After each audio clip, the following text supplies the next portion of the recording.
Good morning. It's Thursday, September 5th. Welcome to Breakfast with Bridgett, streaming live on clickorlando.com and News 6 Plus. I'm Bridgett Ellison. Good to be with you on this Friday Eve. We are starting off soggy out there this morning, so be prepared for a bit of a wet day and, give yourself some extra time out there on the roads if you have to hit the roads. We're going to get to the weather and traffic in a second. Also today, we're talking about something that's been popular about the last 15 years or so in pop culture. It started in Asia.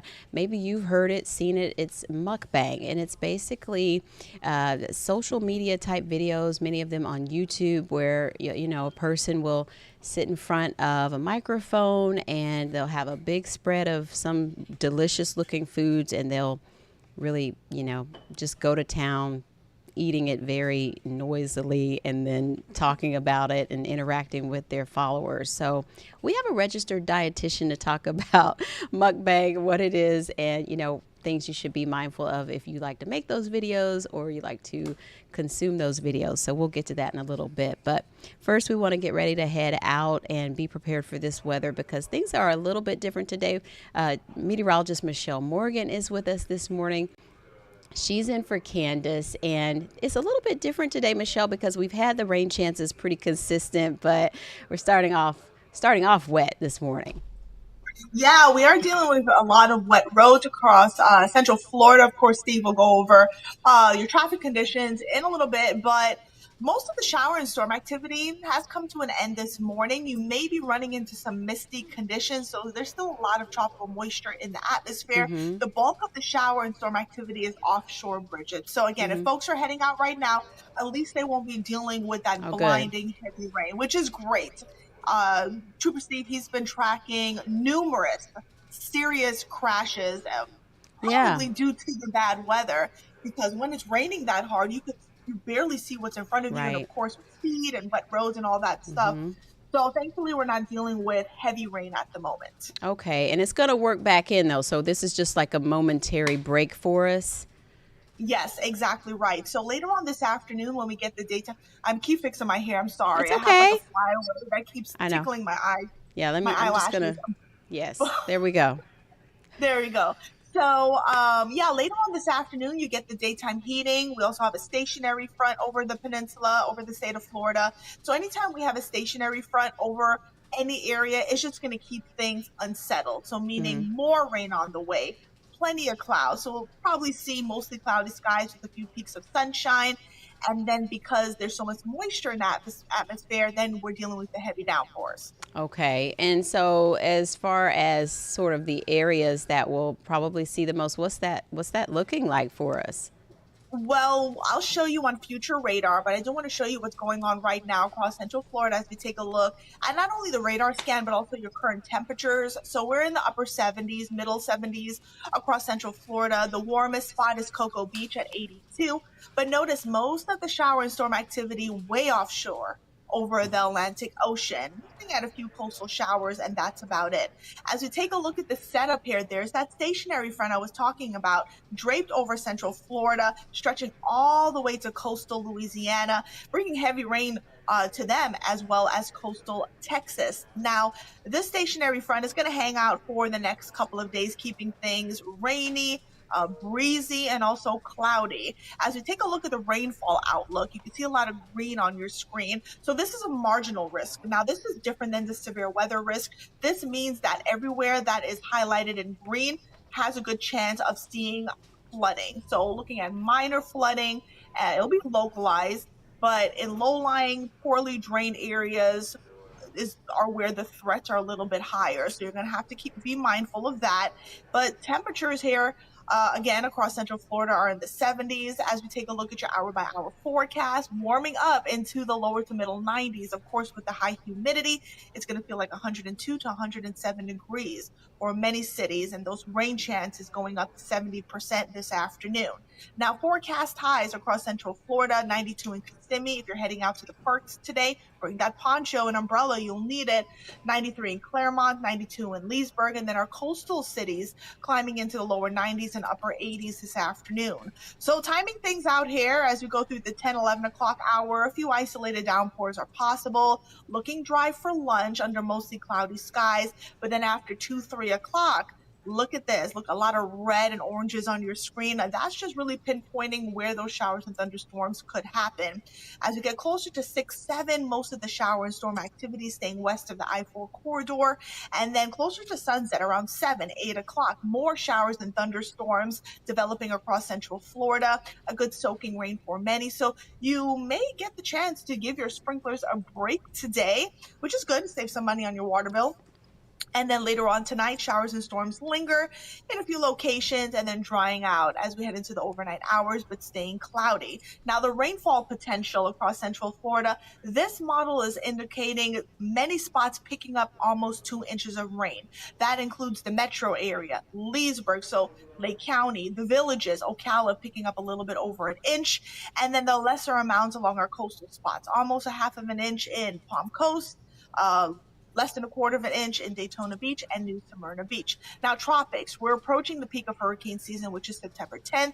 It is busy. Look at this, tracking 4 areas of concern, 4 tropical waves.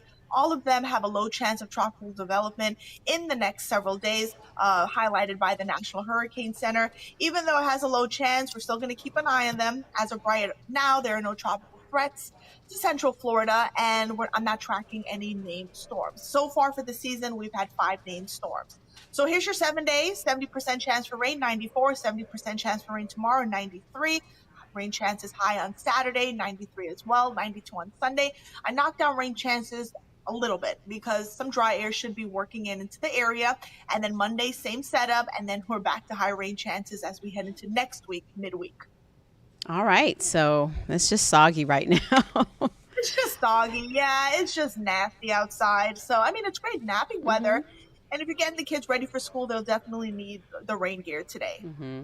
And you know, Michelle, yesterday we talked to someone from Massey Services about mosquitoes, and so that just gets me thinking about how you got to watch out for those places that kind of hold water around your house, on your yard and stuff too. So. Yeah, any little bit of water ponding or any, like, especially toys, you know, we have kids and they, you know, water can accumulate in toys. Mosquitoes can lay their eggs in that, but I did learn if you wear cocoa butter, they don't bite you. What? Yes. That's a twofer. I never get bitten.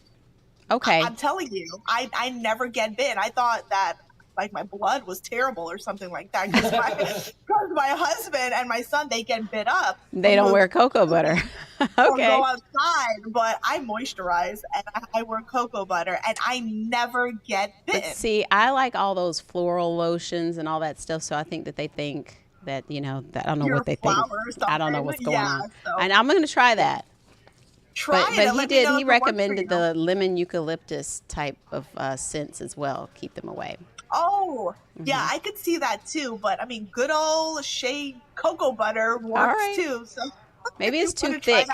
Maybe it's too thick to get through there. All right. Yeah, for the hot weather. I mean, we could talk about this for hours, but yeah, especially with the hot weather. But I mean, even a mosquito specialist told me cocoa butter. Okay. Well, this is good to know. We're still learning. Thank you, Michelle. You're welcome. All right. We heard Trooper Steve there in the background giggling, and he is standing by. It's kind of a mess this morning. How are you?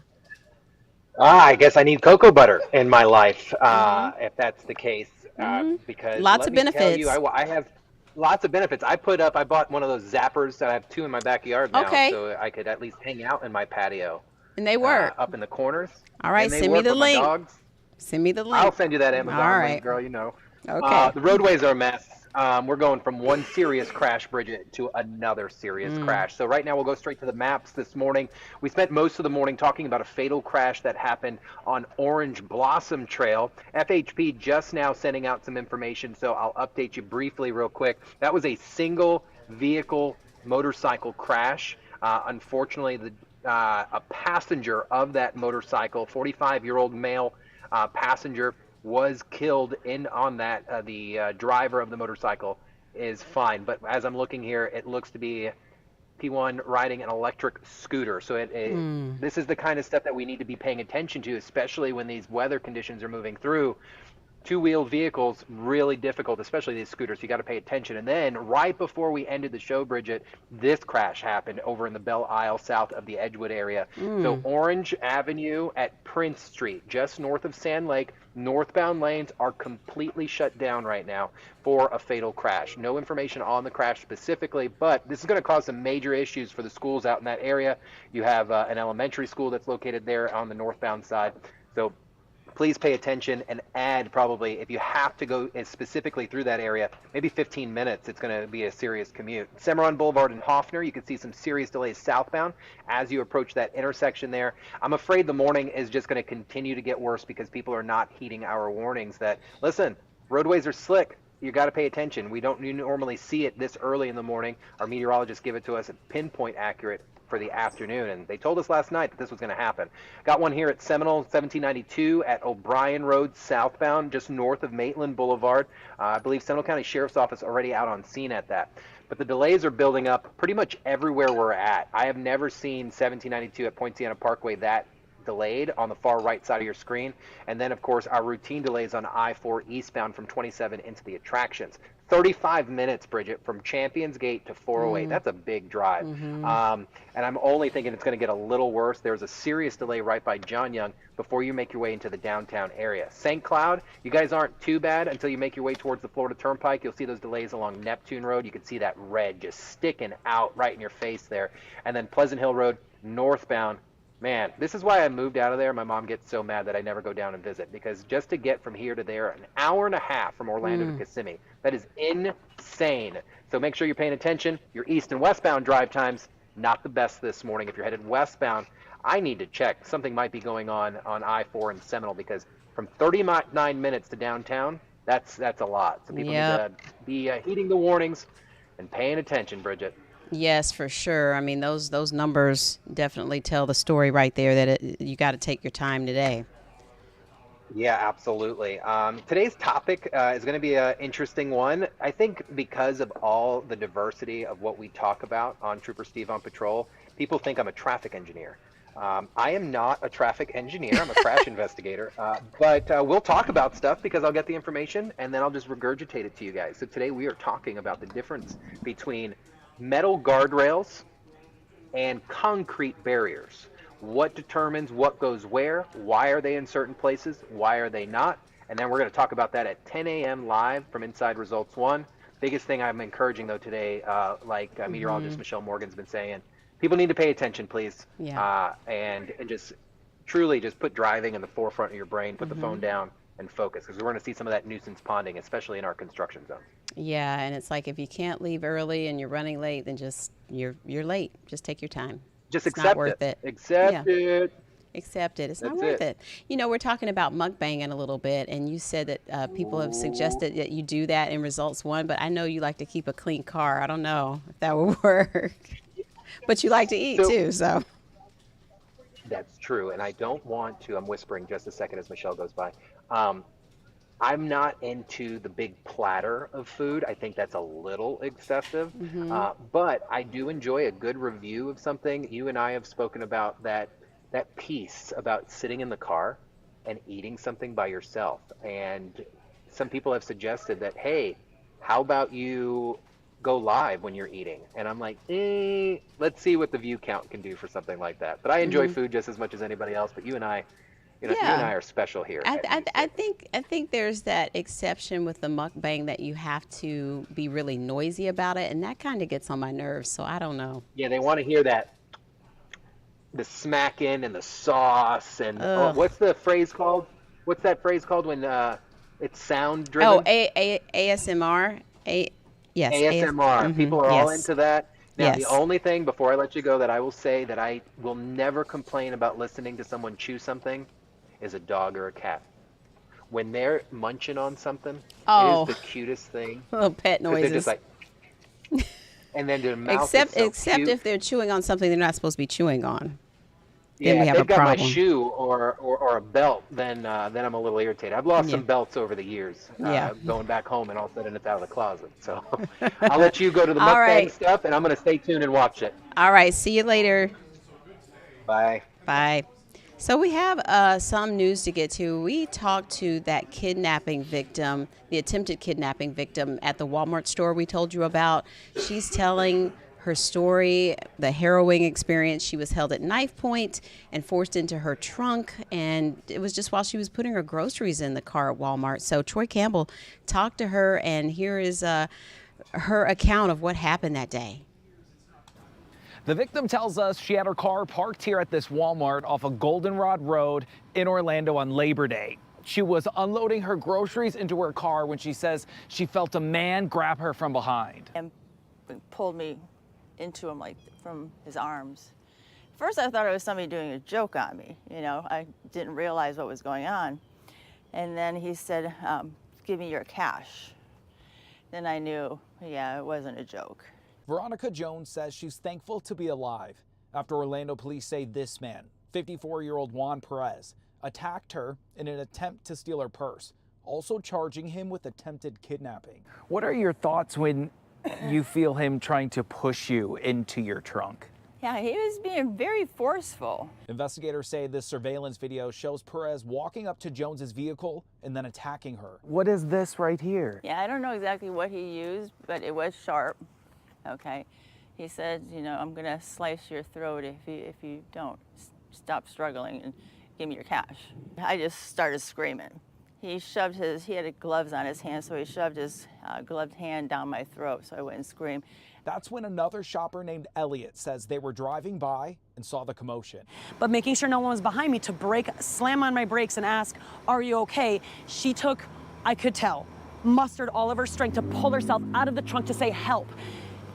Instant snap, whipped in the car several feet over, not trying to aim for him, but, you know, if I did, whatever. Elliot says Perez appeared to be moments away from trapping Jones in the trunk before being scared away. At the time that I passed by, I could just see it. He was successfully about to get because her whole torso was in the trunk, only sticking out were her legs beyond her knees. Had he just bent them in, slam, done. 5 seconds tops. Detectives say Perez's probation officer helped track him down. Not only did his PO identify him from the video, but he also confirmed his GPS ankle monitor was in fact at the Walmart during the time of the attack. Investigators add Perez is on active probation after serving nearly 2 decades in prison, following a conviction for kidnapping and assaulting a 14-year-old Marion County girl, who detectives say he shoved in a van before attacking. The latest victim and Good Samaritan, unable to speak in person but reunited over the phone. I'm so glad you were here. We can hear your voice.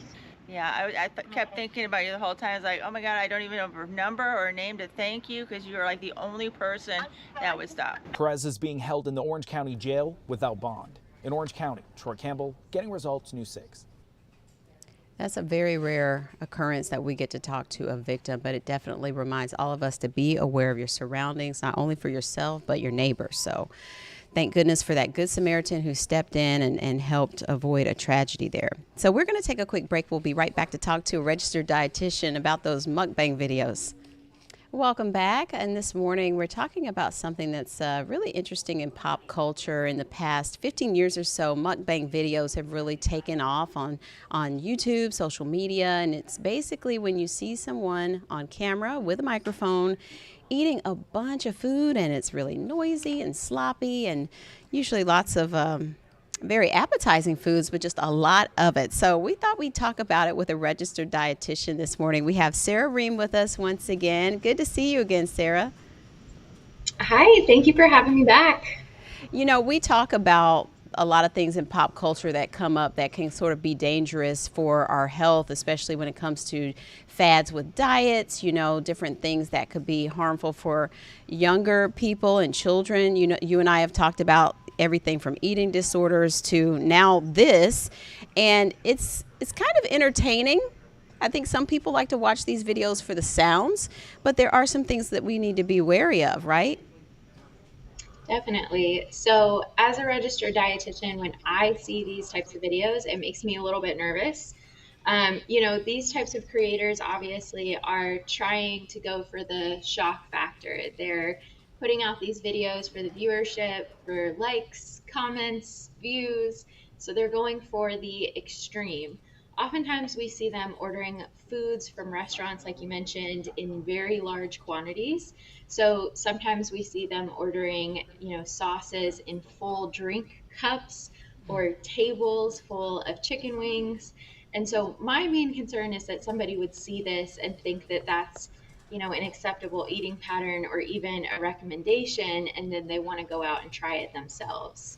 Right. And so we talked a little bit about competitive eating and sort of some of those contests, but this really is one of those things where if maybe you were influenced by watching these, or maybe you're trying to attempt to make these videos, you could very well develop like an overeating disorder. Well, an overeating disorder or like binge eating disorder necessarily would kind of be a different sort of thing, because there's a lot more psychological involvement with Right. that. But with something like a mukbang and you're trying to, watch it or consume that kind of content, it could certainly trigger a craving. There's a lot of good research that shows that when we see something like this sort of video, or we see an ad for this type of food, or even a print ad, it can trigger a craving, and that's known as a hedonic eating cue. And so if you notice yourself, kind of having these sorts of cravings when you're seeing this type of content, I encourage you to check in with yourself, be very mindful of it, and maybe consider like scrolling past that, because we know that these types of foods that we often see these creators consuming are just not the most nutritious for our body, right? And I want to clarify that I'm not saying that we should never have fast food ever, or never eat out at restaurants, because I truly do feel that all foods can fit into a healthy diet. But we want to reserve these types of foods that we see these creators eating for special occasions and kind of regard them as treats, because we know they're not the most nutritious. And I touched on the disorders, and you say that's more of a mental thing. But when we talk about portion control, you can very easily get a bad perception of portions when you look at things like this. Yeah, absolutely. And, we know that in America and in the United States, that restaurant portions continue to get larger and larger and larger as the years go on. So it's very important, again, to be mindful and check in with yourself, and not only to pay attention to your hunger cues, but to your fullness cues. And, Bridgett, you and I were talking before the segment started, but that can sometimes take a lot of practice, right? So just check in with your body, really start to get in tune with how you're feeling. And that can help you take a little bit of a step back and really eat a little bit more intuitively. And that's really beneficial for, a whole host of things, not only for controlling your portions and for, eating when you're hungry, stopping when you're full, but also improving your relationship with food, helping you enjoy every bite, and taking a minute to really just be mindful with what you're eating. Right. And so we're not saying that watching mukbangs is wrong. You could watch a mukbang video, but it just depends on your particular relationship with food and your diet and health, maybe at that particular time. So everyone's different. Right. Yeah, absolutely. Everybody is super individualized when it comes to their relationship with food, and, kind of the experiences that they've had with food in the past as well. So this type of content could be, okay, and something that they can watch and scroll past, or something that they enjoy and it doesn't affect them. Or it maybe you are predisposed to an eating disorder or binge eating disorder, and this content could be really triggering. So, like I said, it's very important to be mindful and check in with yourself and how this is making you feel, not only in your body, but in your mind psychologically. Definitely. Well, it's always great to talk to you, and we appreciate the input and, helping us stay on track, Sarah. So we appreciate you being with us, and hope to see you again soon.